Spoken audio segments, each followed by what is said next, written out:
everybody. Welcome to another episode of All the WrestleManias, the podcast. I'm your co-host, Tim Hackman. And I'm your co-host, Rich Sigwald. We're always excited to be in the studio with you, but we're extra excited today. We've got a very special guest continuing our series, talking to scholars who work on and write about and just have really interesting things to say about our favorite pastime of pro wrestling. And today is no different, so we're super excited to welcome to the show Dr. Marc Ouellette. Now, Marc is an associate professor of English at Old Dominion University, where I also happen to work. He's been here at ODU since 2015 and has spent a number of years in higher ed. Previously, he spent about 13 years at McMaster University in Hamilton, Ontario. He holds his master's in English and his PhD in cultural studies, both from McMaster University, where his dissertation was entitled, Hey, Look Me Over, Revisioning and Reproducing Contemporary Masculinities. I like the Prince reference there. Good stuff. Dr. Ouellette teaches undergraduate and graduate courses in digital media, gender studies, and cultural studies at ODU. His primary research areas are gender and contemporary popular culture, digital games, AI, VR, and digital media. He's written about pro wrestling specifically in an article entitled, If You Want to Be the Man, You've Got to Beat the Man. Of course, we all know who that's referring to. Masculinity and the Rise of Professional Wrestling in the 1990s. That was in the journal Dialogue, the interdisciplinary journal of popular culture and pedagogy, back in 2016. That's a good read, and we'll talk a little bit about it on the show today. His most recent book is called Playing with the Guys, Masculinity and Relationships in Video Games, published by McFarlane in 2021. That is, quote, a tour de force fusion of gender studies, game studies, and critical theory. Hot damn. Most recently, and most importantly for our purposes here, he served as a panelist for the ODU Libraries and the Virginia Championship Wrestling collaboration back at the beginning of June, called Beyond the Mat, Behind the Curtain. It was held here at ODU. Marc was one of 5 panelists, including VCW Director of Operations Jerry Stefanitsis, who's going to be on the show here in a couple weeks, VCW Talent Coordinator Jonathan The Reason Elliott, VCW wrestler and friend of the show who's been on the program, Mr. Excellence Brandon Scott, and another ODU Associate Professor, Dr. Miles McNutt. It was a fascinating event, really, really great discussion. I was so glad that Marc and the rest of the guys could join us. So that was a really long-winded introduction, but welcome to the show, Dr. Marc Ouellette. Thank you. It's fabulous to be here, and one of my basically metrics for anything is, do they ask me back? Because I can empty a room pretty fast, so it's really a treat to be back. Thank you.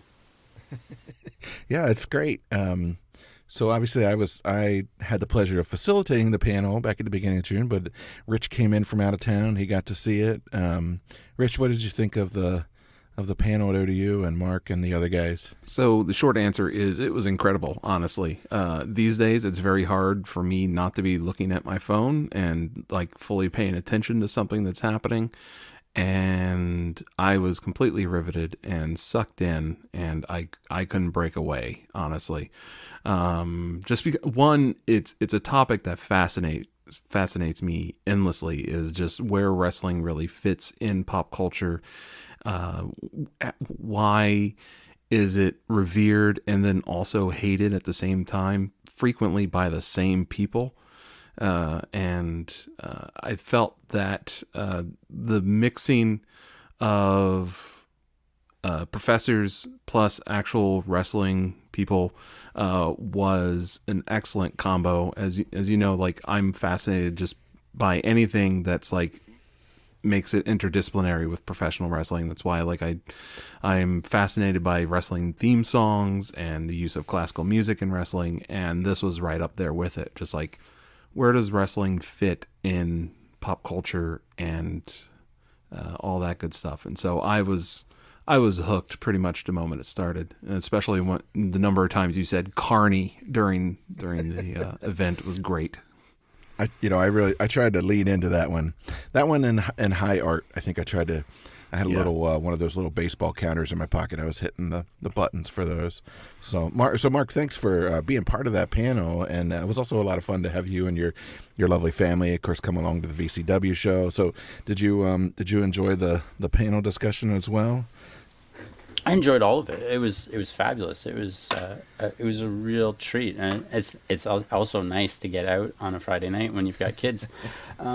And for the kids were sort of mystified a little bit by it at first, and they were also, why would anyone want to listen to our dad? That was the other thing. There was obviously that.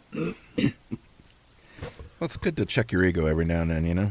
So, and actually, I really enjoyed just watching your kids watching the wrestling. Like that was as almost as entertaining to me as the actual event, because watching them come in, they were clearly skeptical, and then but they were open to it, and I think that's probably credit to your parenting style maybe. But I don't know, they were digging it, especially your son. He was, by the end, he was amped.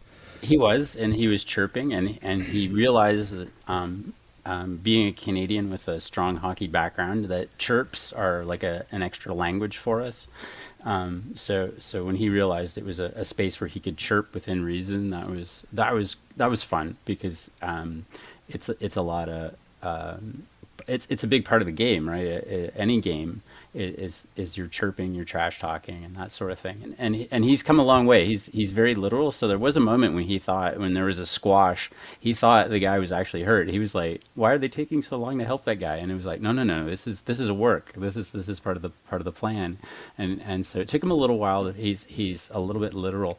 Whereas the 15-year-old, she was in on it right away, because there was the opportunity to trash talk and refer to one of the tag teams as the Twinks, I believe she called them, and her words, not mine. And I don't know where she gets that. I don't know where she learns things like this. And then and she also was able to cheer for the bad guys. So she thought Papa Don was awesome. She really enjoyed his whole persona, because it was so over the top, and it's sometimes it's fun to cheer for the bad guy too. Yeah, I would argue he was the best heel in the program. Oh yeah. Although it was fun when Logan LaRue looked me dead in the eye in the afternoon match, and I had my Four Horsemen shirt, and he's shaking his head, and I went like this, and he goes, "No," and then I wiped it like this, and so it was. That was good. That was really, really good. He plays the heel very well. His work rate is really quite good. I was impressed with him just watching the videos, and Brandon Scott as well. Their work rate is really good. They're what they call them now enhancement talent, right? And in some cases, and then the way that you make the other guy better, and that was pretty obvious. So that was a treat for me. Yeah, they're definitely both like super talented. And we did get a chance to talk to Brandon on here. I'd really like to get Logan on here. I think he'd be a lot of fun to talk to. I like his whole his introduction that he comes from a gated community, inside a gated community, inside a gated community. I love it. In Great Falls. In Great Falls, Virginia. Yeah, just one of the tonier neighborhoods outside of D.C. It's no Potomac though. It's not as nice as Potomac. Anyway, was that your first local show here in Virginia? Was that? It was, yeah. That was my first one here. Yeah, I hadn't seen wrestling since we moved, and I remember seeing wrestling sort of local shows back in Burlington, Ontario. There was a burgeoning wrestling scene in Burlington, Hamilton, and then obviously there were always shows in Toronto you could go see.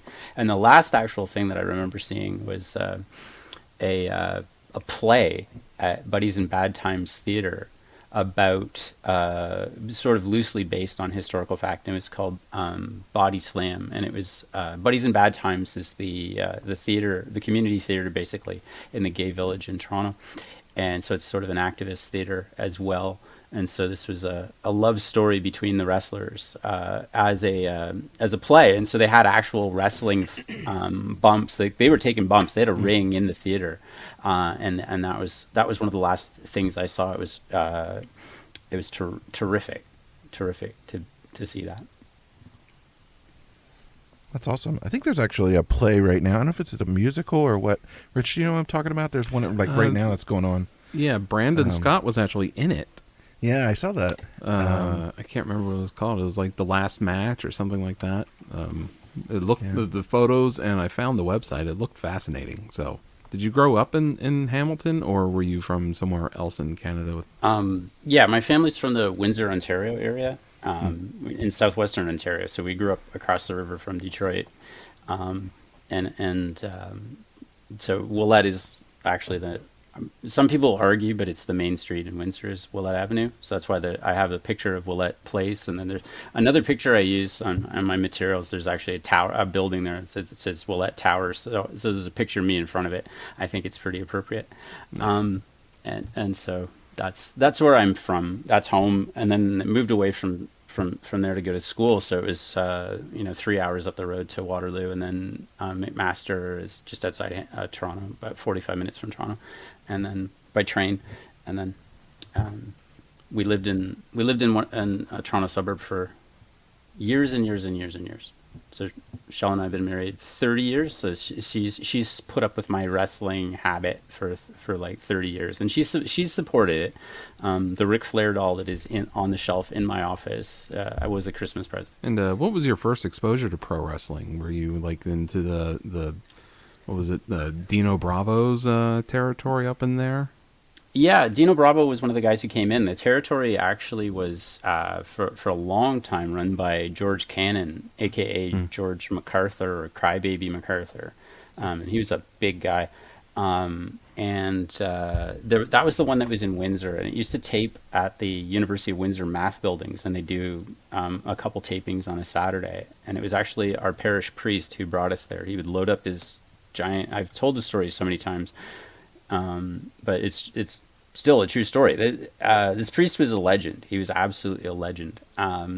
He was his one of his parishioners was actually the Fergie Jenkins. So I have a baseball that was a gift from this priest that was signed by Fergie Jenkins. Like, he had touches everywhere, and so I don't actually know if he ever paid for anything. He would just come in and bless people, and we'd walk in, and nice. So there's a giant Chrysler Imperial that he would load up with altar boys, and we would go and watch the wrestling matches on a Saturday morning at the University of Windsor math building. So when you said there's going to be wrestling on a university campus, I was like, yeah. And so that was the Superstars of Wrestling, and that's where the Superstars of Wrestling name comes from. And the WWF eventually bought that and took it over in the 80s, but it was for a long time. So there was Crybaby Cannon ran that, and he had Milt of Ruskin was the host and commentator, and of Ruskin was a real solid babyface. Wrestlers I saw, Bulldog Don Kent. There was a big German, the traditional Nazi German in those days, Hans Mueller, and the Destroyer was there. Luis Arriba Martinez would come in every once in a while. Occasionally you'd see like Edward Carpence, Gino Brito, Dino Bravo, those type of wrestlers. Those are the ones I remember them probably the most. The Destroyer was probably the big heel at the time, and there were also the Moondog, Sailor Moondog White, the Sailor Moondog White tag team. They were there at the time. They took a lot of heat. It was a sort of a real big guys bashing, brawling sort of wrestling. And then obviously there was the Detroit stuff, and I could go on for days about that, because that was a totally separate promotion. It was a totally separate taping, and there would be cross-border mingling, but the Detroit stuff was totally different as well.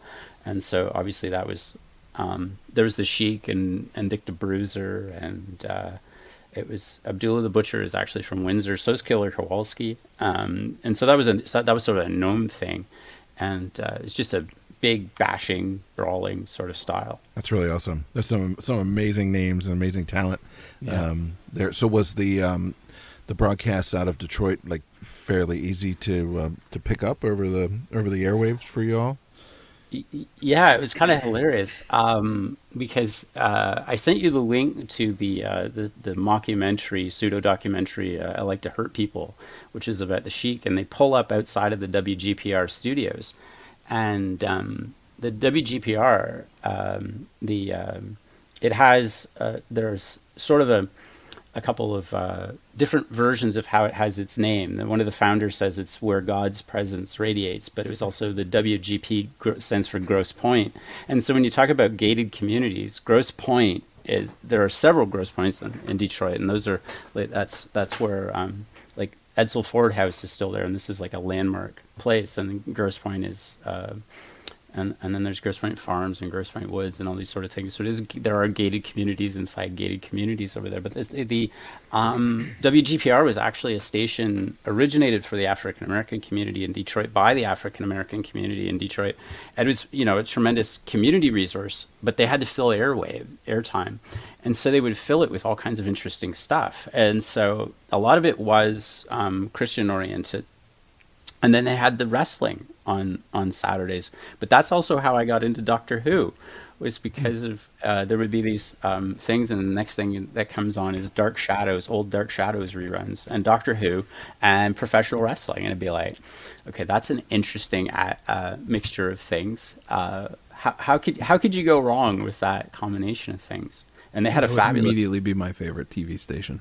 Yeah, it was absolutely fabulous, and you didn't always know what time things would be on. And then there was also another show they used to show on Channel 20 in Detroit, which is that these were obviously VHF stations, and they would show these are UHF stations, and they would have this. So there was Channel 20, Channel 50, and Channel 62 in Detroit, and then there was Channel 9 in Windsor, which had a big antenna because they got a CRTC exemption, which is the Canadian. You have to have CanCon, an amount of Canadian content, and otherwise, if you don't have the amount of Canadian content, you break the rules. You get a slap on the wrist. You're in a lot of trouble. So the stations in Windsor all got special promotion because they said, "Look, we've got a big competitor across the border.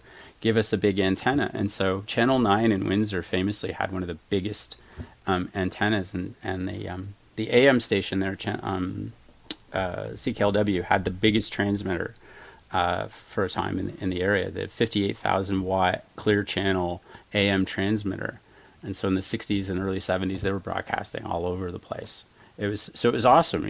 And so people knew about these wrestling promotions because they were very, very accessible. Picked up that signal in like freaking Gary, Indiana, or like Chicago, on Mars. Yeah. On Mars. Yeah, there was Washington D.C. Yeah, I don't want to belabor it, but it's kind of funny you mentioned that. But there was Muncie, Indiana was the furthest away we got. There was a channel from there, and so we would get like those sorts of that sort of wrestling as well. So that's how I got my AWA experience. Was there was a couple Cleveland channels we got, and there was this one Muncie, Indiana, which I will remember forever. I have some friends in Muncie, or they were in Muncie, and I've been there a number of times, and I can't imagine they have a whole lot of programming that was worth watching. No offense to the good people of Muncie, but how to grow corn. Ain't a whole hell lot of a lot going on down there. So, were those shows with the priests? Those are probably the first kind of live shows you attended. Absolutely, yeah. And then they used to have it also, to tell you how low rent it was. I mean, they used to have it. There's a big fair in the area, the Leamington Fair, and it's interesting. Leamington Fair is kind of a big deal because it's Leamington was the tomato capital of Canada. It's where they make ketchup. Heinz used to make ketchup there. So they used to have this big fair. I don't know how big it is now because obviously the pandemic and I haven't been back in a long, long time. But there used to be a tradition of they would have the wrestling at the Leamington Fair. And it was so they would have that's the first time I saw a cage match was at the Leamington Fair. It was terrifying. It was terrifying. It was gory, it was gruesome. They had They used, for whatever reason, this is a bad idea. Abdullah the Butcher and the Sheik are probably nearby, and you're using a screwdriver to close the cage. Why would you think to do that? Like that, so there was no chance that screwdriver was ever going to come out and be used across somebody's forehead. It was an absolute mess. It was an absolute disaster. Pretty awesome. We could probably do an entire episode on the Sheik. That mockumentary that you mentioned, I Like to Hurt People, was my first exposure to a whole lot of video. I mean, I've seen some video over the years, but a whole lot of video on him and his promotion, and It's if you haven't seen it, Rich. Did you get a chance to watch that one? I did. Oh my gosh, what a mess! It's amazing. Yeah. It's like a kayfabe documentary. Basically, it purports to be this kind of behind the scenes of the Sheik's promotion, but as soon as you start watching it, it's clear that everybody's sort of in on scripts. Yeah. But the cool part is there is a lot of like action, a lot of crowd stuff, and just the vibe and stuff is captured pretty well. And the version that Mark sent me was, I think, recorded from like Australian TV or something. It was on YouTube. Some great commercials in there. So the ads are also amazing. Yeah, there's a Wheel of Fortune commercial that Rich and I both remember the jingle for the Wheel Watcher commercial. Anyway. So, are you reading the Blood and Fire book on the Sheik? Did I see you were reading that? Yeah, it's on my phone. Absolutely, positively. Nice. I downloaded the book onto my phone just to make sure I always have it. Especially because you said I was going to come on, so I better have something to talk about. But it was really, really fascinating. It confirmed a lot of things that I was able to surmise as an adult. It's really one of the fun things I think about it is being able to remember a child's eyes and how that child's perspective of looking at things. So that's why you mentioned seeing my kids, and I sort of prepared them, but I sort of didn't, because I wanted them to, I wanted them to have that same sort of experience, right? I wanted them to have this sort of the shock, the dismay, the part where you laugh and then you put your hand over your mouth because, oh, I shouldn't laugh at that. Oh yeah, but that was funny. That was fun. I enjoyed that sort of thing. So I really enjoyed, I'm enjoying the part of the Sheik. There's the part I skipped forward. I started about chapter 10, which is about where the I like to hurt people comes in, because there is a chapter I like to hurt people in the book. So I sort of skipped ahead. So I'm sort of catching up right now, reading it. It brought up some names that I had forgotten. Like I remember a match, Sheik versus Sailor Art Thomas, right? And that was and he threw fire into Art Thomas's face, and then he pinned him. Seeing the camel clutch, seeing the pictures of the camel clutch, it looks so primitive compared to how other people did it. Like it looks really, really primitive compared to even like Iron Sheik's camel clutch. So that was interesting. And then the memories of like Cobo Arena and versus the Olympia Stadium. My parents never took me to anything at Olympia Stadium, because by the time I was old enough, the area around Olympia was not nice. It was pretty rough. It was a pretty rough area, and the building was pretty run down when they finally closed Olympia Stadium. So I never went there as a kid. But Cobo Arena, they used to have a bus. They still do, but Cobo Arena's not there anymore. But you could get on the bus in Windsor, through the tunnel, out the other side, show your birth certificate or your passport, and then just walk up to Cobo Arena and do that. So it was like in and out. Nobody gets hurt except in the ring, and it was just how could anything be better? Have you ever found your fandom like fluctuating? Like sometimes you go away from wrestling and then come back, and do you find yourself in any kind of pattern like that? And where do you think you are right now in that pattern? Well, I think I'm probably the new sort of indie circuits and the smaller circuits, I think has renewed the fandom, because I think they're doing some really, really interesting stuff. And I think that the talent, like I was really, really impressed by the work rate of some of the and the skillfulness, obviously, of the VCW roster. I can speak very highly of them. I don't know if it matters, but to them, but that was really nice. And I know I've been following sort of the stuff in northern Florida as well. There's some really good wrestling that goes on down there. And a couple of them even follow me on Twitter, which is like a treat. So shout out to Effie and Lady Frost on Twitter. And there's a friend of mine who teaches down there, who is a huge wrestling fan, and he's also involved in has become closer to the independent promotions. And I think that's what's my current fandom, because there was a moment when the WCW, the Monday Night Wars, started to become unwatchable for me. It just, we'll call it David Arquette. We'll just say that. I'll just say that, and that's all we have to say, right? Hey, I thought we said no politics on this show. No bashing specific candidates, please. No. Okay. No, that's fine. All right. Yeah. Yeah, just for lack of a better word, David Arquette. Yeah. David Arquette. Yeah. Well, okay, but seriously, I don't think David Arquette would last 10 minutes without any of us. But and so that whole thing was just like that was kind of ridiculous. But then I like tag team wrestling, and Vince McMahon doesn't. And so that's an obvious one, right? And so I didn't even realize, they refer to it now as the Attitude Era, and I was like, what is this Attitude Era? Oh, that was when I was writing my dissertation and watching wrestling every night. Okay. And so, but I actually loved that. I really did, because I thought there was a poignancy, right? Because it went from being, I hate the Russians, I hate the Germans, I vaguely hate people who aren't from here, as the storyline. Let's play on sort of, very, very concrete good and evil, and maybe a little bit of xenophobia, which always sells well, wherever you are. And then it went to, I hate my boss. And that was around the same time as there was like mass downsizing, the first round of mass downsizing. And then you had the .com bubble burst, right? And like, as it turns out, true story, that my father-in-law was a vice president of a large tech company that at one point made up 20% of the Toronto stock market. And they were known as a serial downsizer in the business. And they just kept cutting people. Like, how do we compete with Cisco? Oh, cut 45,000 people. Well, we had 90,000. Well, it's half your workforce. Okay, that's what we have to do. And they just did it like overnight.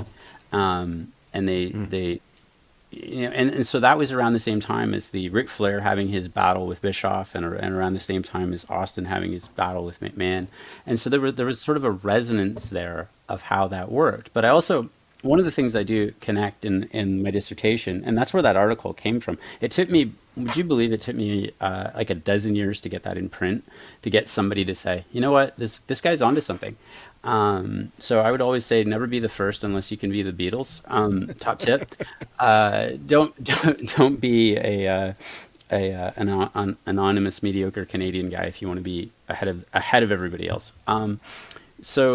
But I really think there was there is a resonance to what another scholar calls, Susan Jeffords calls, Vietnam representation. And what she found was a series of tropes, traits, like characteristics, like recurring themes, recurring motifs, recurring ideas that deal with America's Vietnam experience and trying to reconcile that. And it just becomes this like this elegiac process. How do we mourn what we can't mourn publicly? How do we mourn what we can't state? Like, we can't say what we're mourning, because that would be too painful. It would be maybe too political. It would be too acknowledging something, but we still want to mourn it. So how do we just keep doing this, right? And Jefford sees this coming out in action movies. And what was really fun was there's a sports sociologist who said, well, we can see how this plays out in sports. And I went, well, why doesn't anybody talk about sports movies, and why doesn't anybody talk about sports entertainment? And so what I started doing was putting the sociologist, who actually refers to Susan Jeffords, and she talks about Vietnam representation. And obviously the Vietnam representation, the classic is like Coming Home, The Deer Hunter, Rambo, all of those, right? And then you still see that in like the Hulkamania, Born in the USA and all that sort of stuff. And even like Wyndham and Rotunda, they were the USA Express. And you can see that sort of thing playing out. And so I was the guy who said, why doesn't anybody look at sports movies? Why doesn't anybody look at pro wrestling? And then everybody said, oh, we don't do sports movies. Sports movies are the lowest form of movie. And then I said, sports wrestling is the lowest form of entertainment. And I went, well, so was Chaucer in his day.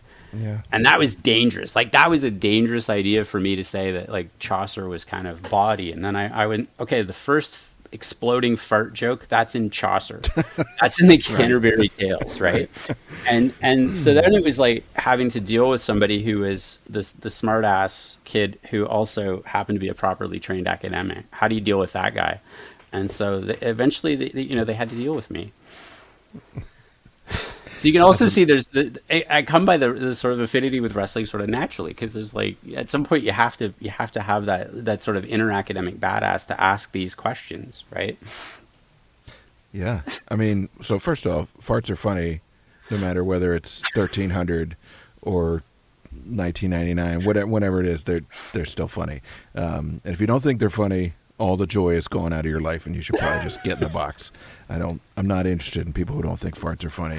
And if you want to light them on fire and blow them up, like, that's even better. I got no qualms with any of that. And it's the most natural humor too. Like my toddler, when he was like 18 months old, maybe, farted while changing his diaper, and he started laughing. That was like one of the first things he ever just like straight up just lost his mind over being so hilarious. And now he farts and goes, "I tooted." Like it's ridiculous. So I do the same thing. It's amazing. It's instinctual. It's built into us, because otherwise, if we didn't find it funny, farting is absolutely terrifying. Why did that sound just come out of my rear? Why is that happening? So, yeah. No, I'm glad that you sort of made the turn the corner here, and because the next thing up was actually sort of talk a little bit about some of your work, and that Susan Jeffords piece is a really useful one. I've read that one before, and that's sort of that idea of kind of refighting almost the Vietnam War, right? Like we lost it really badly. Now let's set this guy up, whether it's Rambo or whatever, and he's going to win it for us, and all that stuff. But so your 2016 article, if you want to be the man, you've got to beat the man, Masculinity and the Rise of Professional Wrestling in the 90s, digs into a lot of this stuff. Your article gave me lots of feels and lots of thoughts, just because it approaches one of the most interesting eras of professional wrestling, the Attitude Era, and the Monday Night Wars, from like multiple angles, from like the pushing of toxic masculinity and angry white men, to like the work balance and like the push against the more liberal concepts that were coming into American culture at the time, versus this very like socialist idea of down with my boss, we should be paid more, you mistreat me. Like, it's a very paradoxical kind of environment that they're creating. So like, and the very first one is you talked a lot about the NWO takeover of WCW, and how it's a representation of the new form of oppression by an employer. And the NWO arc actually has taken a good chunk of the blame for the eventual failure of WCW. That it's a storyline that got out of control to where everybody wanted to be in the NWO, to the point to where everything was NWO, and the NWO had to split the fight itself. In your opinion, in storytelling, was the failure of WCW and WWF purchasing it a success for WCW? Because then that shows that the NWO like failed as their attempt to running the company, or was that a failure for WCW because it finally had to succumb to the NWO pressure, which technically at the beginning was presented as a WWF invasion? That's a really damn tough question, because I'm not really a supply side sort of scholar. I'm more of a consumption side scholar, a demand side scholar. Although like production obviously matters, but I'm not a supply side scholar. If I was critiquing, if I do anything with supply side, I'm critiquing the snot out of it. So part of it is that they got themselves into a bunch of contractual problems. That's one of the actual physical things, the legal thing, where you had people like Sting who were on these contracts that were based on so many nights a year, and so all of a sudden we've used up those nights, and all he can do is stand there and wave or look pouty. And I mean, Sting, that's his finishing move, is standing there and looking pouty after a while. And so at some point they sort of contracted themselves into a corner with wrestlers who would say, look, I'm not doing it. You paid me for X nights a year. I'm not doing it. And so there was that. And then you also had in the background, though, there was a lot of stuff happening where I think, and I don't want to speak too much out of school, or suggest things, but there was a lot of problems with substance abuse, alcohol abuse. We know there's been cases of bullying. There's the infamous plane ride from hell that people know about, and there was obviously the performance enhancing drug problems that happened around the same time. So there's a lot of stuff that was going on, and I think people treat those things a little bit more seriously now. So there's a number of problems, but I think also, I mean, there's obviously you can simplify it to Russo versus others, like Jim Cornette. Jim Cornette's hatred of Vince Russo, I think, is one of the most interesting potential works in history. Or if it's true, it's even more interesting, because like Cornette says, "I want credible wrestling," and it's still wrestling. At some point, it's still wrestling. And it's like at some point we go, like there's the 97th Indiana Jones movie is happening, and like at some point we still want Indy to slap somebody with his whip or do the just pull and shoot the guy who's doing all those fancy moves or something. We want one of those trademark things. Oh, I hate snakes, and we paid our $15 for a box of popcorn and let alone the tickets, just to have him say I hate snakes. But we wanted that moment. So at some point you have to have wrestling, and there was too much story. I think there was too much storyline, and then instead of having, they started worrying too much about each other. WCW starts worrying too much about WWF, and they had the WWF at the same time. They had those skits, like when they had the Huckster and the Nacho Man, and they had these older characters pretending and outfitted like the wrestlers, and so that was pretty. It seemed pointless. It seemed even for something as juvenile as wrestling needs to be, it seemed really juvenile. It seemed cheap, petty, juvenile. So there's so many different factors to think about why WCW failed. But in the end, is it a success because you bought it, right? How horrible was it? But I almost see it like it was like when the Penn Central Railroad was made into existence. The New York Central didn't need to merge with the Penn Central, but neither did, or with the Pennsylvania Railroad. The Pennsylvania Railroad held the record for the longest continuous streak of dividends paid in American corporate history. And then they merged with the New York Central, and it was a disaster that still hasn't been solved. Right? Because that's how you ended up with Conrail, and then Conrail was split, and Conrail was split into, CS between and among CSX and Norfolk Southern and a bunch of other things, but it still hasn't really gotten any better, and it was supposed to solve things. So I see it as that sort of merger. I think it's only now really coming out of it. Like I really think there was a long hangover. Like and afterwards I found it, I just couldn't watch it. Do you think WWF should have just let it fail and go away, or I would have never hired Vince Russo a second time? Yeah. How about that? Yeah, that's a good call. At a certain point, it's just two rich white dudes measuring their dicks on TV, like week in and week out, and how much can the average person, really empathize or even have an interest in either side of that, look, these guys are both pieces of shit. Like, especially in this environment that you talk about in the article, which is, that's kind of like post-industrial, the industrial thing is sort of collapsing. There's not these paths to prosperity like there were for the average worker.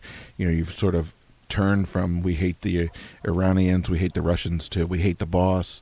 Now all of a sudden these TV shows are on week in, week out, asking you to sort of align yourself with one of these like billionaire dickheads, I don't know if I'd go that. Yeah, I would go that far, but because it's like, okay, at what point, the news reporting of it, when they started reporting things like, one of the big ones that happened, I can remember from my youth, was that there was a car crash involving professional wrestlers who were going from one gig to another.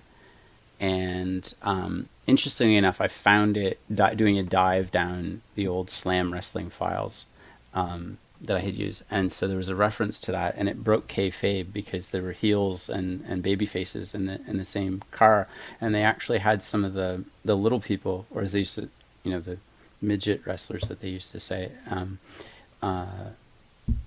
when they, used to, have very exploitative gimmicks. That was what the other thing was, that there were very exploitative gimmicks, and some of the stuff that the WCW was doing, rather exploitative gimmicks.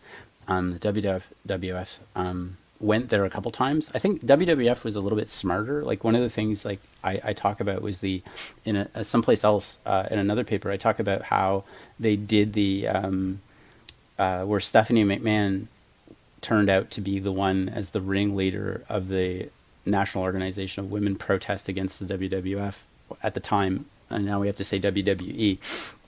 I guess I'm showing my age, but so that was clever. That was smart. Because they had some very smart, allegedly very smart people as, like, the most obvious marks in history, and I thought I enjoyed that. I enjoyed every minute of it. It's like when like, I've written extensively about Grand Theft Auto as well, which is still my favorite game to play. Like, Grand Theft Auto San Andreas, we're about to start our summer, because the kids just finished school and they're big enough now I can play San Andreas. Every year since San Andreas came out, my wife and I have spent a summer playing through an entire front to back play of Grand Theft Auto San Andreas. I absolutely love it. And so one of the things that happened was that, I mean, it's no secret, they hired Max Clifford, one of the most notorious PR people in the UK, to create the hype, so that this was the game nobody wanted you to play. So of course everybody wants to play it. And there is something to that. The more taboo you make something, the taboo and the fetish become the same thing. There is that wonderful moment, right? And that's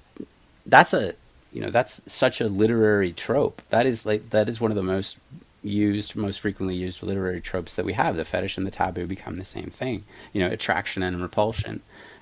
They go together. So my mom, when I was in college, wanted me to buy a PlayStation 2 because she thought I was pushing myself too hard and I needed something to distract myself. And she was like, "All right, you're going to buy a PlayStation 2 and I'm going to buy you Grand Theft Auto 3. That's a good mom. Right. Like, "Oh, Mom, are you aware what this game is?" And she's like, "Oh yeah, I've seen it on TV. You should play it. You'll like it." Like, so... I abided the order and went out and bought a PlayStation 2 with Grand Theft Auto 3. And I remember, like, trying to get it at Toys R Us, and they're like, "Oh, we don't sell that game here." And then the guy in the video game counter was like, "If you want to buy it, you got to go down to the Circuit City. They like, okay, I don't think you need to whisper to me, but, like, it was totally... absolutely taboo to want that game and to play that game, and it created such a huge demand and hype that it was incredible. We actually talked about that, sort of the taboo and the desire, the fetish, in relation to Demolition, who was, a hugely successful tag team in the WWE and sort of the heyday of tag team wrestling, and also very much timed to coincide with sort of the satanic panic and people freaking out about heavy metal music and their their look with the spiked hoods and all that stuff.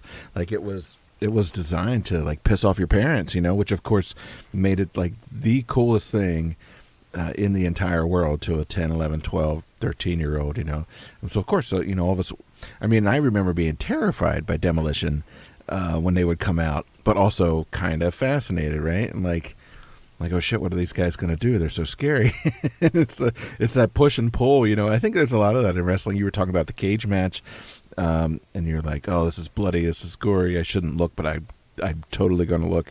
There's quite a bit of that that's sort of at play in the way that we watch wrestling. Absolutely. And we watch, like, I remember Demolition, and I like them.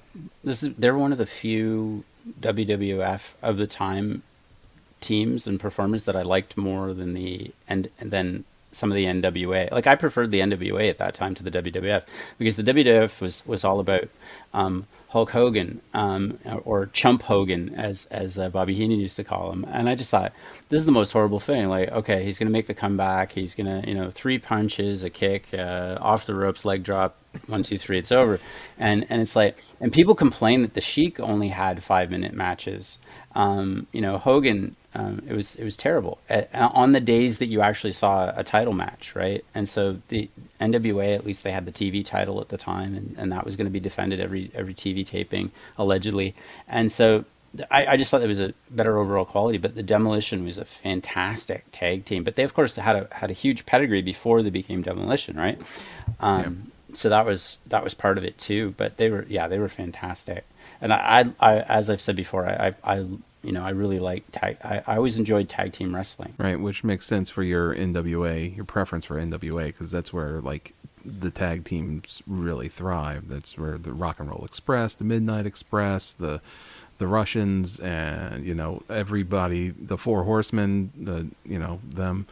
Road Warriors. Just Road Warriors too were hanging out there for most of the time. So it makes sense that was your jam. Yeah, and even before that, like obviously back to the Kangaroos with Costello and Kent. That's the era of Kangaroos I remember, and then obviously the Sailor Moondog Whites I mentioned before. But I can remember like a tag team match of I think it was Luis Arriba Martinez and Bobo Brazil against Abdullah the Butcher and the Sheik, and it was nasty. It was one of the nastiest things I've ever seen.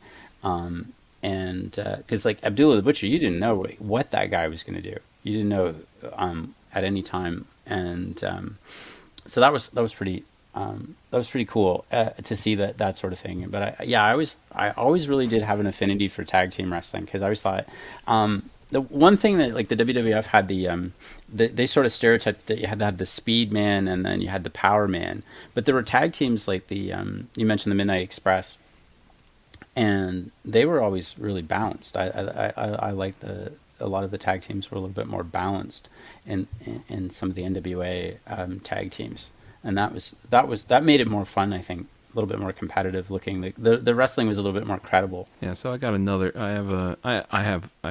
So our notes are in black text for Tim and red for mine, and I just have this massive chunk of red text about stuff. So like the other thing, the main theme that I pulled out of your paper too was just like the sudden absence of a common enemy for the American culture has kind of changed what pop culture, especially with like movies, and how they presented who the bad guys were. Like after 1991, Russians were no longer the bad guy, and there was a vacuum of like, well, who do we make bad guys? And so I don't know if you're familiar with the movie Canadian Bacon by Michael Moore, but it's basically on that principle. The Russians have given up. They want Kentucky Fried Chicken, so they decide to try and build a Cold War with Canada, and you have like John Candy and some folks just like taking it to heart that it's their American duty to figure out what is going on with those sneaky Canadians just a mile across the border. Movies and TV shows and like theater and everything like that, even after 9/11, were able to present things with terrorists as the bad guys or corporations, but terrorism never really became much of a theme for the heels in professional wrestling. What do you have an opinion on like the reason why like professional wrestling felt that was like an untouchable trope for a heel, as opposed to while movies and other art forms could totally use either terrorist organizations or individual terrorist threats as a motive? Yeah, a couple things come to mind. One of it is that it doesn't really seem like it fit immediately, because one of the things with wrestling is they like to adopt things really, really quickly, but they like to integrate sort of seamlessly. And then the best way to have a new storyline is to have somebody go away for 3 months and then come back, almost like a soap opera. And so they follow that sort of soap opera, where the character in the soap opera, I remember, the classic is Young and the Restless, and the next generation of Newman was a baby and then goes off to boarding school and comes back 21, and it was a summer, and it's like, come on, and so in the WWE, it was like somebody went off, for 3 months. He's on suspension, and he comes back, and he's 20 pounds heavier and tanned. And you go, where did that happen, right? That was some suspension. He was suspended to a gym. So it didn't. Part of it is how do you work that into the story? But then at the same time, there is sort of a thing that's happened within American culture, and there's this, sort of the enemy is within, the enemy is your next door neighbor, the enemy is around the corner, the enemy is what you don't know. And that seems to be pervasive, and that becomes and like, it's not a surprise that zombies have come back in a variety of different ways. And I'm that guy who reminds people, for everybody who says Fortnite is horrible and evil, I'll remind people that Minecraft, which is like celebrated as this educational pedagogical masterpiece, and Minecraft is about strip mining, plundering, throwing out the natives and the indigenous peoples, and overpowering them, and colonizing, and turning everything into a flat landscape where you grow and exploit. And it's like, and you learn to become an obedient, docile worker. And so that sort of notion, like, and Minecraft, again, it seems totally harmless, but I remember playing it with my then 5-year-old, and she was sitting there, Daddy, can you help me? I was like, yeah. And the next thing you know, I'm this obedient, docile worker. And they call it, in video games, they call it grinding for a reason when you do that, right? And it just becomes like, okay, at what point am I, playing like I'm in a widget factory?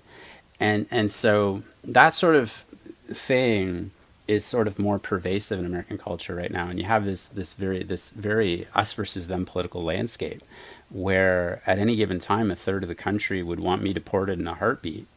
And worse. On the other hand, I get to blend in.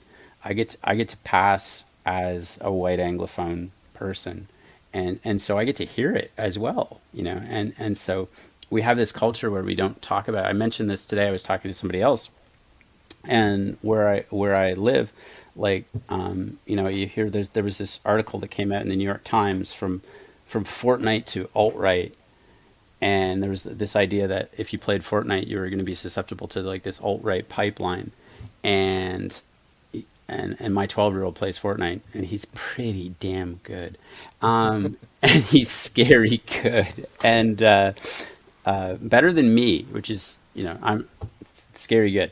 But the other thing is, my kids also play baseball and softball, and the local organization, I will not say where, but the local organization, during the worst of the pandemic, when there were mandates in place, was openly anti-vax, anti-mask, and they were bringing their "Let's Go Brandon" shirts. And so, like, every other political statement is banned, but apparently, as long as you can claim somewhere in your family you had a relative named Brandon, you can wear a "Let's Go Brandon" shirt.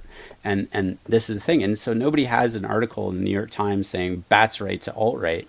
And I'm telling you, that's just as likely.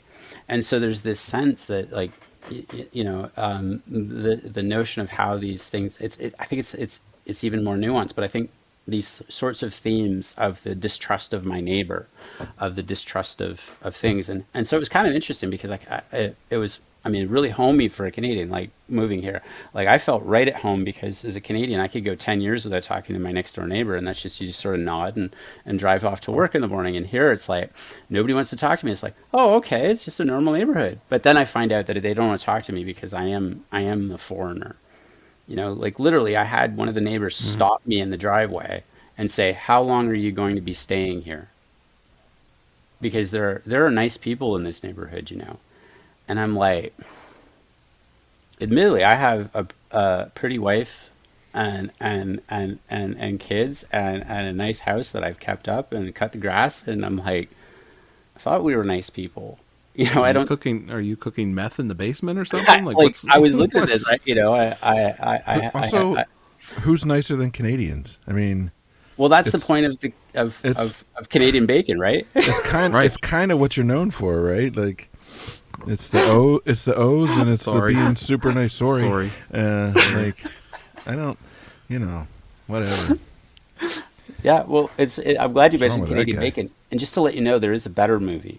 It's a little bit more dry. It's called The Canadian Conspiracy, and it has Lauren Green in it. And the idea is that there's the Canadian conspiracy to take over Hollywood, as a protest to some slight that America did to us, and so even Anne Murray is in it. And Anne Murray, shit. She actually does like basically kayfabe, because it is the whole movie is basically kayfabe about this Canadian conspiracy. And so they say, is there a connection between Lauren Green and Green Card? And That's amazing. That's amazing. I'll see if I can get you a copy. You'll love that better. The kayfabe in it is really good. Howie Mandel polishes all the stars on the Hollywood walk. Nice. That's really good. I mean, Dan Aykroyd, Michael J. Fox. I don't know. I like William Shatner. You guys got all the good ones. Like so. Alex Trebek. Yeah. True story. And true story, I did go to the university that was one of the inspirations for Animal House. That is actually where I did 2 of my degrees. Yeah.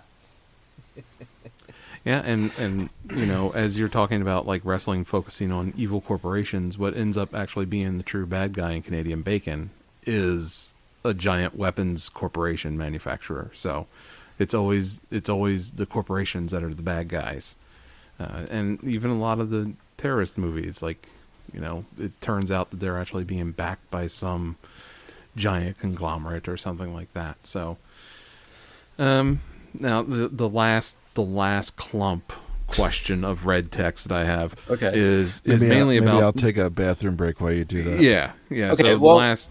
The other thing is, nobody's looked at me and said, "You've been ducking me. You've been ducking me, Mark. You've been ducking me for an hour. Why are you ducking me? No, you haven't answered this." So, so that's good. But you can if you think I'm ducking your questions. No, no, you're giving traditional academic questions. I studied music and worked with music composers that will tell you all kinds of bullshit about why they wrote something instead of just going, "I thought it sounded really cool," you know. Well, you know, so it's okay. So the last bit is actually about the angry white male cultural stereotype and the pushback and reaction to concepts of like affirmative action and LGBTQ acceptance and feminism of the late 90s, and how WWF it presented itself as like a counter to those concepts, while openly mocking them with like DX famously dressing in blackface to mock the Nation of Domination, which was itself a mock of the Nation of Islam and such. Then there was the hot lesbian action and gold dust characters with the LGBTQ community stuff, and then just straight up bra and panties match, Playboy matches, stuff like that, pushing it back against feminism. And it was just, do you feel like that's what the entire point of the 90s WWF was to push back against that? And like, because I watched that HBO documentary, I don't know if you've seen it, on Woodstock 99, and about basically it was just a large group of white angry men that felt like they could have their way with any woman there. And when you watch a Monday Night Raw from 1999 and then you watch that documentary, it feels like it's the exact same audience. Is that what you're kind of going for in your paper? Was really to angle at that? Yes. Yeah. Yeah, absolutely. Next question. Yeah, the no BS about it is absolutely positively like, and one of the inspirations for this, and I'll tell you this, one of the things that happened for me in a classroom setting was going through this sort of thing in the classroom setting in a small class, and I had this one young man who was a huge fan of the same kind of music that they played at Woodstock 99. I won't even name the names of those bands. I don't want their name. They don't get names. So that's like Limp Bizkit guy, he doesn't get a name. Creed guy, he doesn't get a name. I don't even say their names. And I was doing that before they started that on wrestling. So it was because they're just generic, right? They're just generic types. But I had this student who was really, really attached to that, and he was really, really adamant that this was, speaking to him and speaking to his life and the experiences he had. And I can't change that. That's his material existence. That's his perceptual. that is his reality. And so the moment that happened was, he was talking about, in the tutorial and it was a class on consumerism and consumer culture, as a matter of fact. So we mentioned the fact that there was this concert, and he was a huge, at the time it was the Eminem concert, and Eminem had the song that was about his mother and the Kill Ya, and it was, you know, rather visceral experience about talking about his mother. "I'ma kill ya, bitch," is the lyric from the song. And the interesting thing was that I just asked a rather simple question that I thought was a rather simple question. And this is the thing, is I don't ask a question in the classroom unless you have an expectation of what the answer might be, right? And so I asked the question, "How much was your ticket?" And it was like 95, you know, to $125 at the time for a ticket at Cops Coliseum in Hamilton, which is a okay venue. And shout out to everyone in the Hammer, Steel Town. I may need to eat there sometime. And so the reality was, I said, okay, that's really interesting. So let's talk about this, because what's happening, I said, is what if I told you that you might find the same sorts of ideas of absolutely, like, we think of mothers as, and this is what this is where I was able to sort of have this teachable moment, was I said, mothers are sacrosanct in our culture, right? Mothers are seen as sacrosanct. And so it's not just the fact that he says, as hateful as he is, it's that, like, the fact of hating your mom is not something that was acceptable at the time. Mother knows best. And you had that sitcom mom who always sort of knew what was going on, and the sitcom dad was always this oaf. And it didn't matter, you know, if it was, you know, Home Improvement or Everybody Loves Raymond or The Simpsons. The sitcom dad has always been an oaf, and the sitcom mom sort of was this good sacrosanct person. And then and when you see the guys on TV, "Hi mom," it's always "Hi mom," and you know, and so I said, but what if I told you that there was a play, and there was a play that was going to be on, and you could go watch it for free, and it's by Tennessee Williams, and he hated his mother. There's no doubt he hated his mother. Let me give you a mother-hating play. And what happened was, it was really, really interesting, the visceral reaction I got, you know, and this is sort of where, like, having watched a lot of wrestling, because there is an amount of fearlessness that comes with teaching the sorts of things that I teach in the classroom. If you're going to teach gender, sex, and sexuality, you're going to teach pop culture, you better have an amount of fearlessness with you, or you better have a bodyguard. Like, one of the two things, or you're going to be shy, or you're never going to make your peace with it. And so I said, and so the reaction I got was, he said, "Well, that's just those elites. They're just keeping us out, and they're trying to keep us down and all that other stuff." And I said, but it's not going to cost you anything. Who's keeping you out? What made it inaccessible? And so then we go into, what are these layers of access? What are the layers of accessibility? And we start taking those apart politically. And the next thing you know, by the time this young man graduated, he was into not just Tennessee Williams, he was into Eugene O'Neill. He actually found Eugene O'Neill even more interesting than he found Tennessee Williams, because there was that resonance, right? And he was able to relate to that story. Didn't stop liking Eminem. And I never said, don't listen to Eminem. I said, but why aren't we watching all this other stuff? What's keeping us away? What's the difference in access, right?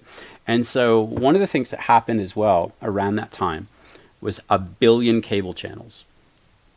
Right. And then we had the internet, and then we had YouTube, and I can just sit there and I can watch the same thing over and over and over again. And then, well, I did mention this before we came on. My wife and kids are watching a Marvel movie right now, and I don't need to know which one they're watching. It's the same Marvel movie. They're all the same. They're all the same. And Robert Downey Jr. he's a voice actor. I mean, he's the highest paid, he's the most overpaid voice actor on Earth. And that's all he is. And I'll say that. And he could come out tomorrow and tell me, you know, he's done all these other, you're a voice actor. And not to denigrate voice actors, we need commercials. But Robert Downey Jr., that's what he does, right? He wears high heels and is a voice actor. Come on the show, Robert Downey Jr. We'll tell you to your face, you're full of shit. You're not the real Iron Man. It's like Pedro Pascal just recently came out and finally admitted that he is not in the Mandalorian costume.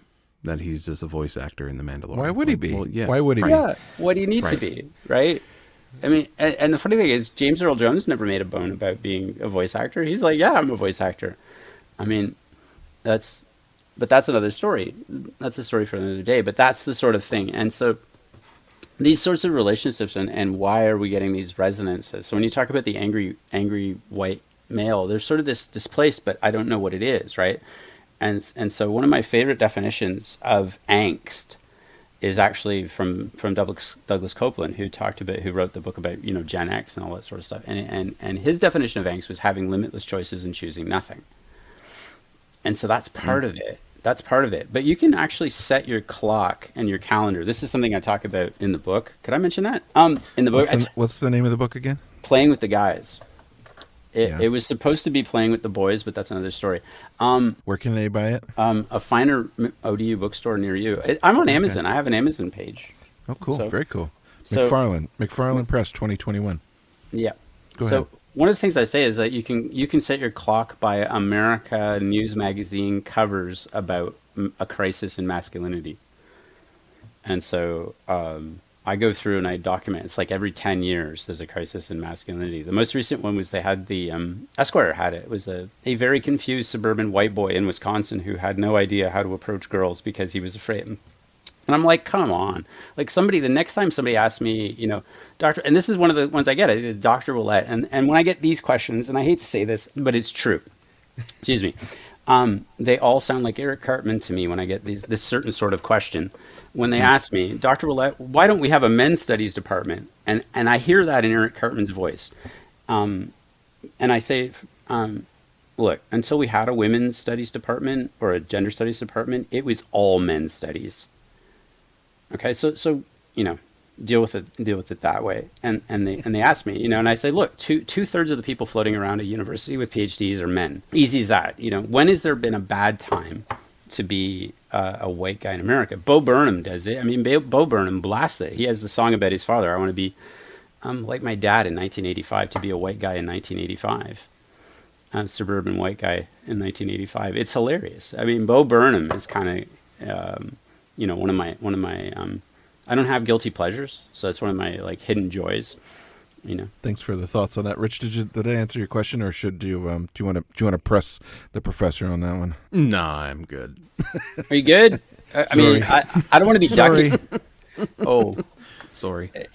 Oh, I don't want to be ducking you. I really don't. We've kind of talked about this a little bit, and about the long period of time it took you to actually get your wrestling piece into a journal and out there and publishing. But and I think talk about not asking a question you don't know the answer to, but do your academic colleagues sort of understand your interest in wrestling, or understand why you would write about it in this way, and what's their sort of typical reaction when you say, oh yeah, I did this thing about video games or about wrestling, or how do they react?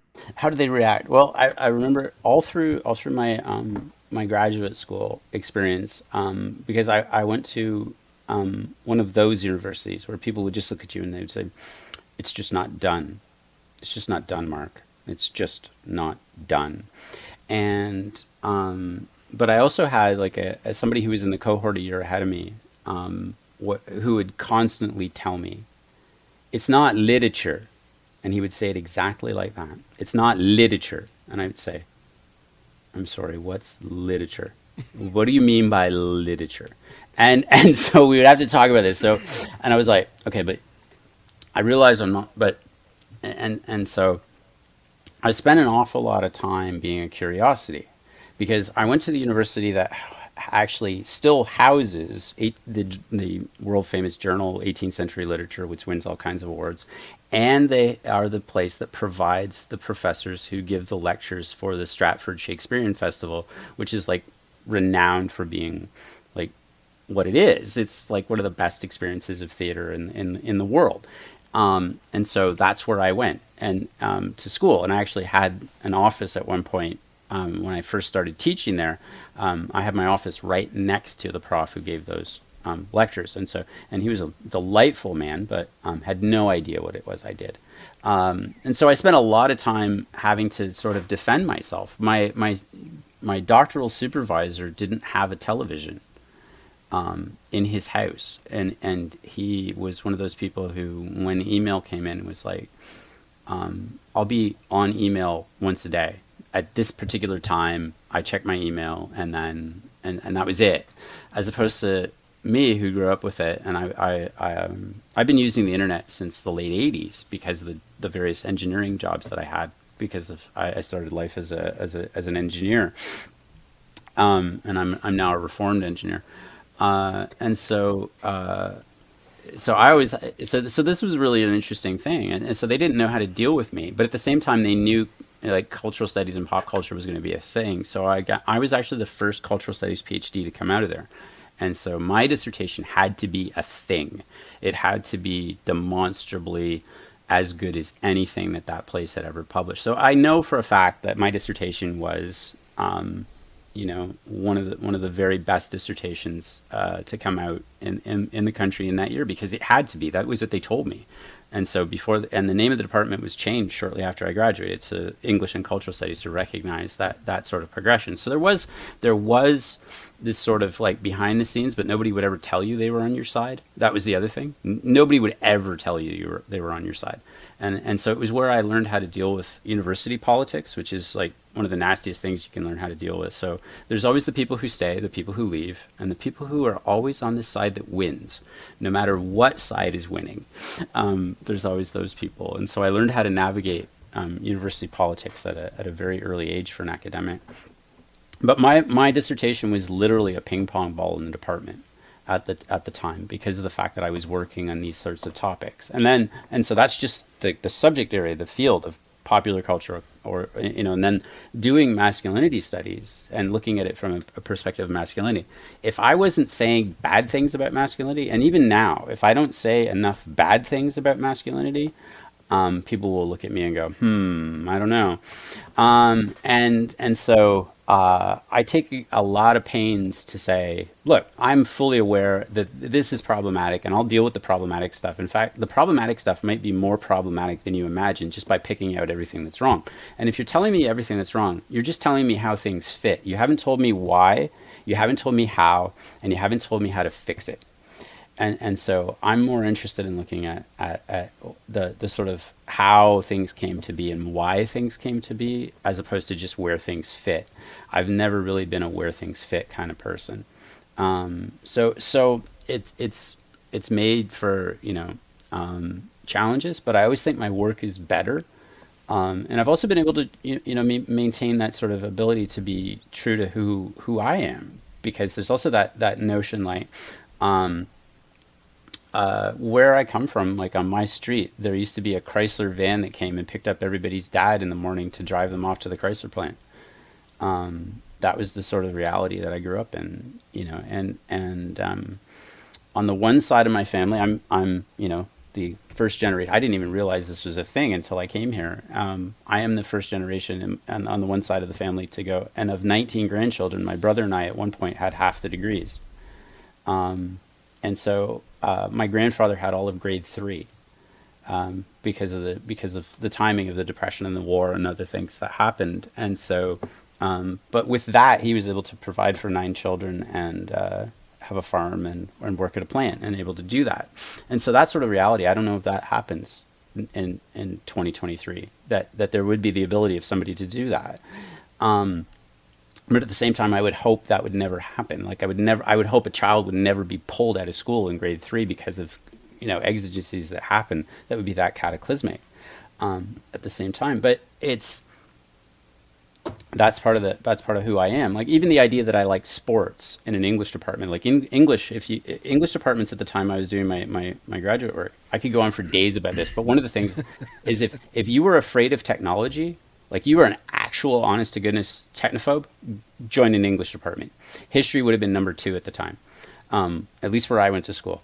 If you didn't like sports, join an English department. If you didn't like things, join an English department. Although I have a good friend who she's from Montana, but she went to school in Boston, and she's what we used to call a tomboy. Like she likes all of the sports, right? And like she and I perpetually talk about librarians as another group that has zero interest or knowledge in sports, and you get in the habit of throwing sports analogies around, and then like you're in a group of academics or librarians or mixed, and like you just suddenly see the glaze, and people are just not hanging with you at all. So then, for me, like, it's a lot of fun to like then throw in like pro wrestling analogies, which is like one step farther removed from like, oh yeah, this is totally like Bret Hart and Shawn Michaels, and and just watch the panic. It's great. Yeah, absolutely. And there is a documented moment in my career when I literally walked the aisle, and it was noted that I did on purpose, that because of something that had happened on campus. I might have done a thing when I was at another institution, and my dean was not happy with me because I had done a thing. And there was basically a sexual assault and sexual harassment campaign going on campus, and I reported it. And that was not to be done. It brought attention. And so I was in trouble. And so I always played before class music. And I chose my music carefully. And I walked in from the back of the lecture hall. It was like a 300-seat lecture hall. And I was on the front page of the campus newspaper, which is always bad. Stay out of the student newspaper, whatever you can do. That's what I learned that, right? I chose my music accordingly and walked in the lecture hall, and everybody's quiet, and the music came on. And it's possible it might have been Voodoo Child, Slight Reprise. It's possible it might have been that as I walked down the aisle in a 300-seat lecture hall with everybody looking at me knowing like, wow, okay. And so Nice job. that's what I did. And that entirely came from wrestling. I wouldn't have had that moment. I wouldn't have had the wherewithal. I wouldn't have thought of doing that. I wouldn't have thought of how to do that if it hadn't been. And it was one of those, sort of those, it's a gut check, and where's that gut check moment, right? And where did that come from? Like, where have I heard that before? And you got to walk that aisle. And so that's the thing is, when you're walking into the classroom, you got to walk that aisle, right? That's awesome. Is that TMI? Is that probably too much information? It's like, No, it's fun. oh, why it's did we good. bring this guy here? It all it all connects, right? Like it all connects. So maybe a quick follow up is what do you wish more academics knew about pro wrestling? It's fun. It's fun. It's legitimate fun. Like it's fun. You'll do all the things. You'll laugh. You'll feel, oh, hang on, that shouldn't have happened. You'll feel all the things, right? Obviously, there's catharsis. People maybe play too much on the catharsis aspect of it. It's not all catharsis, right? If it was just about catharsis, we wouldn't play video games, because there's a lot of video games that aren't fun, but we play them anyway. Is Tetris fun? No, you lose every time. But we still play, right? And there's a reason we go, and there's a reason we watch. The other thing I would say, beyond the fact that it is fun, though, but there's different levels of fun. Is I suppose there's a difference between pleasure and fun, and it's pleasurable, and I mean that in the academic experience, and obviously in the non-academic sense of it's pleasurable, right? It has all of the pleasures, right? So I would say that go to it, do that. And the other thing is, if people think less of you for it, do you really want to know them? Like, really, do you really want to know them? But then again, I've seen the same thing, like in academics. I've gone fishing, and that's apparently fishing isn't a thing that, but I grew up like one of my grandparents my father's parents allegedly met partly because one side was really into hunting and fishing, and the other side of the family actually was an outfitter and guide. And my father paid his way through university partly by working for a local outfitter. So fishing and hunting are an important part of my family's like history. And I'm French Canadian. Hunting and fishing and chopping down trees is involved in that. And so it's like, hang on, you do all those things? Yes, I do all those things. And I didn't die. And my family still likes me, and people still like me, and I still can do good work. And I don't know, there's this, again, the fetish and taboo, right? The attraction, repulsion. And so it's that same thing of the Northrop Frye critics or scholars and fans, like that was huge when I was in grad school, was the Northrop Frye fandom. And they would always say, you haven't read enough. You haven't read enough. I go, okay. If Northrop Frye wrote something on a bathroom wall, it's in a book, okay? But if I said that to the wrestling the people who would, denigrate the fact that I go to wrestling or even tease me about it, like teasing I can take, chirps I can take. But have you seen enough? Maybe you just didn't see enough. Maybe you just didn't watch enough. Because all these other people are watching, and there's a reason they're watching, and maybe it's not all bad, and maybe it's not all bad. And that's the trick to it, is that maybe it's not all bad, because it's really easy when it's the lower cultural things, right? To say, well, that's just bad. That's just bad. Like, it's bad myth. It's bad ideology. It's all these sorts of things. I don't do good and bad. I don't say good and bad. I don't run as with my kids. You mentioned my parenting skills, such as they are. And for better or for worse, I don't run a punish house. I run a discipline house. My wife doesn't run a punish house. She runs a discipline house. We are about discipline. Knowing how to act for the place you are and the people you're around. Discipline. The old school discipline. Discipline and punish are not the same thing, and that's what we fundamentally believe. And wrestling is a discipline. Wrestling is obviously a discipline, right? And so knowing how to behave and knowing how to comport yourself for a given scenario. Wrestling is one of those ones you can comport yourself any way you want. I can start, talking about, and the other thing is, I don't need all the intertext. You don't need every intertext to enjoy it. Do I need to know the history of pageantry from medieval pageantry or actual Greco-Roman wrestling to enjoy? No, I don't. I don't need all those intertexts. Makes it better though. Sure, it makes it richer, but I don't need to. And how many of these other things do you have to be, like, how much gatekeeping goes on? We like to talk about gatekeeping as one of the in the parlance of our times, to cite Lebowski, which is one of my favorite films. So in the parlance of our time, we talk about gatekeeping, but academia sometimes is about gatekeeping.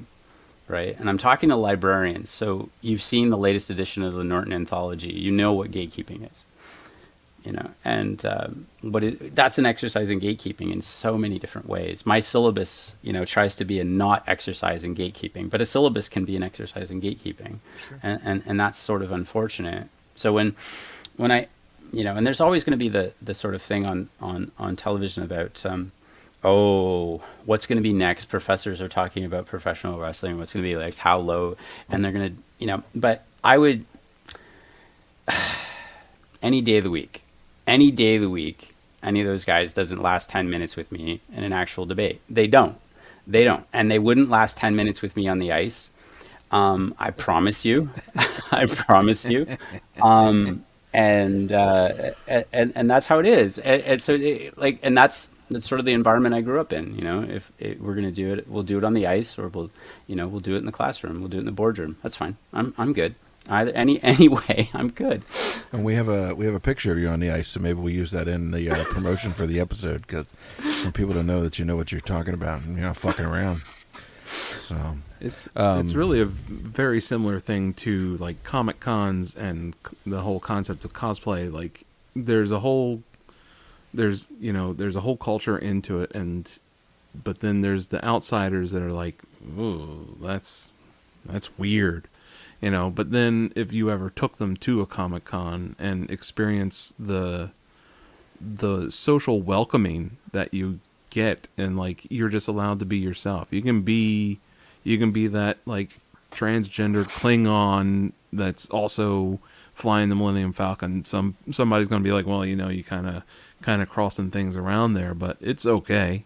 They'll accept you, and it's the same thing about pro wrestling. Like you go to an AEW show or a WWE show, and you'll sit down next to someone that is in all aspects polar opposite of you, but you can sit there and have a conversation because you both love pro wrestling and you can talk about it. And there's this welcoming sense of community with it. My wife does not like pro wrestling, but if I'm sitting down and I'm watching something and she comes into the room, and as long as there isn't someone with like a gallon of blood pouring out of their head, she'll sit down and watch a little bit with me and even start asking a little bit of questions of like, why are they fighting? Who's that guy?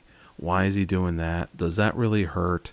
Like just very beginner basic questions about professional wrestling. But, she's getting there. And I think at that VCW show, if she would have come with me, she would have had a blast at that eventually. Like the first match, she might have been like, well, this is kind of weird. But then once she like sees the guy in the front row with the megaphone telling LaRue that he sucks constantly, she'd been like, well, that's kind of funny. And then like realizing that you can scream at the people and like they'll talk back to you, and like just getting that kind of like visceral reaction, just living in the moment and being able to let go of everything.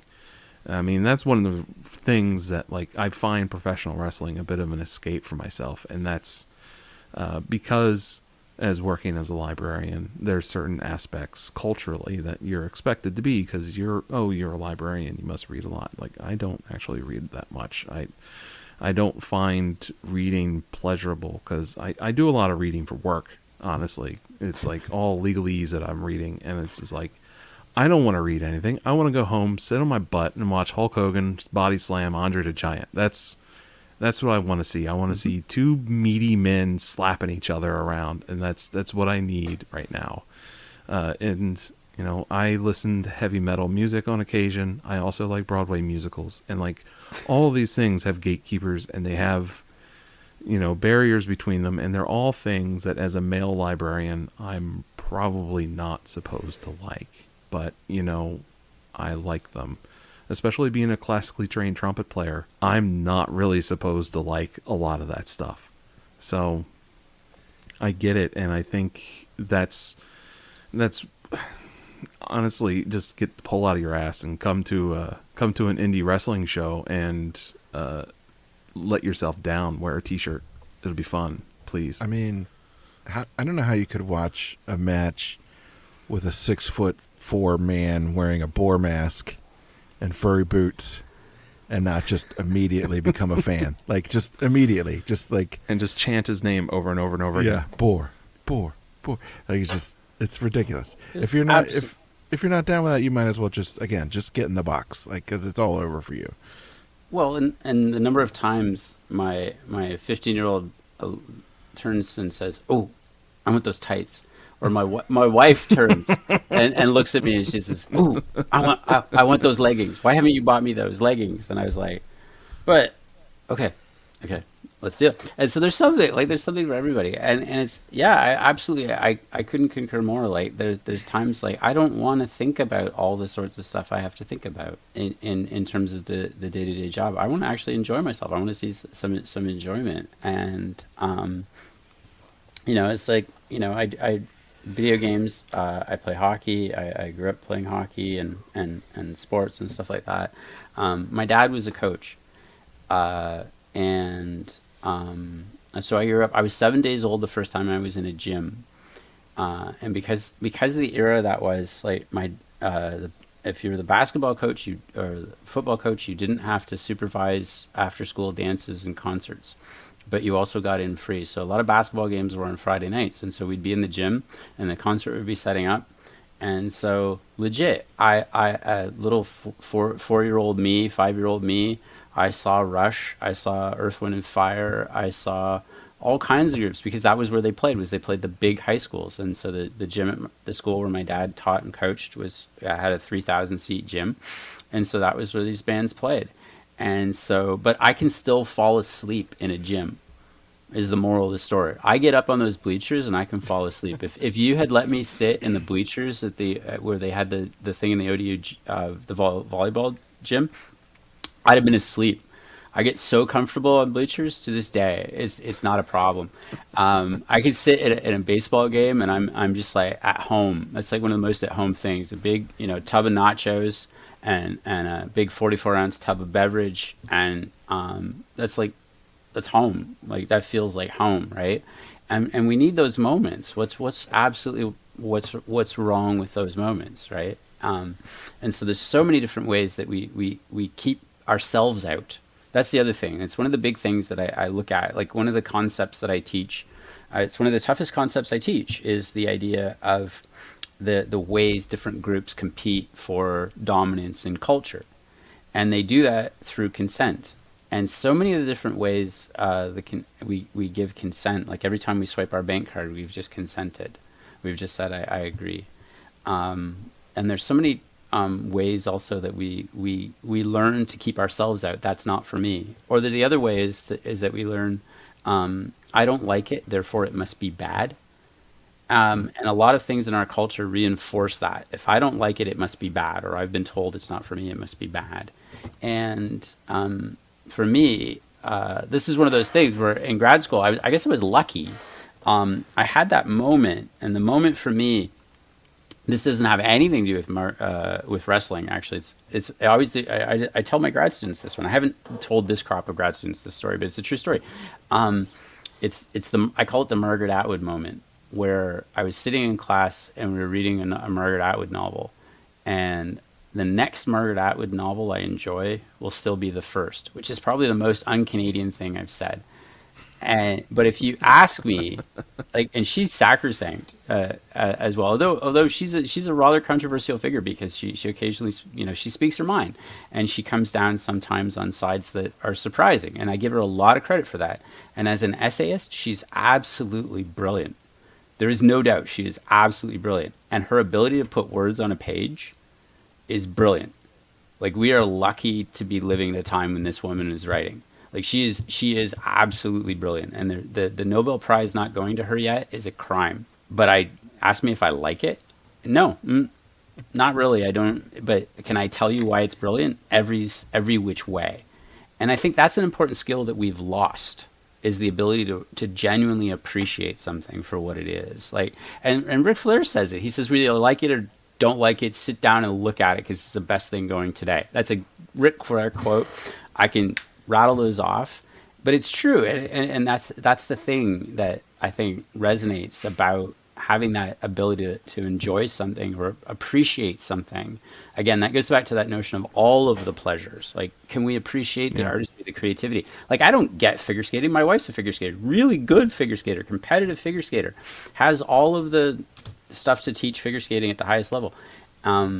And I can tell you why it is physically demanding. I can tell you why it's terrifying to me. There is nothing more terrifying than synchronized skating. Like, you want to watch something that's legitimately terrifying, because the only thing between the skater and really sharp blades is a pair of tights. That's terrifying, and I can tell you why that is incredibly demanding, incredibly athletic. And I can appreciate it, all of the skill and artistry and talent that goes into it, and all of the athleticism. You don't have to bash somebody over the head to be skillful and athletic and artistic and all those sorts of things. Right? Why it's wonderful, but I'll never be a figure skater, right? And so I think we need to learn that skill. We need to learn that skill earlier in life. And I think that's why a lot of our academic colleagues might say, "Well, you watch wrestling?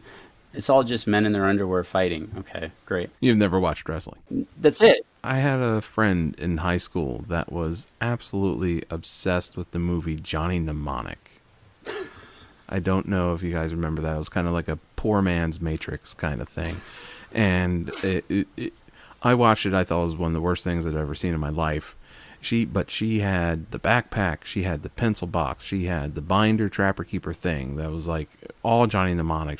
She just loved that movie, talked about it nonstop. It was her favorite movie. And that was the moment that I realized that everything out there that's created is someone's favorite thing. And so you might not like it, but someone else does, and that's totally their right. And you just need to back off of it. You can poke fun at them a little bit. Oh, you're like, that's, but you can't be like, well, you're a horrible person because you like Johnny Mnemonic. I think it's more interesting to ask, like, if you legitimately don't understand it, I think it's more interesting, and it makes you a more interesting person and a more empathetic person to ask, what is it? I don't get it, but tell me what it is that you love so much about it, And if some of these people that said, oh, wrestling's fake, instead sort of flipped that around and said, oh, I don't really understand it. Can you tell me what it is you love about it? I think all three of us would have very different, but maybe some similar answers that would be far more enlightening than just like, wrestling's dumb. I mean, Johnny Mnemonic was written by, isn't that a William Gibson one? It's like father of cyberpunk. He wrote, what else did he wrote a bunch of stuff. Right. Like, kind of a big deal. Like, yeah, maybe that movie is for shit, but like, there's something there, right? Like, I don't get figure skating either. I love tennis. figure skating. I feel the way about tennis.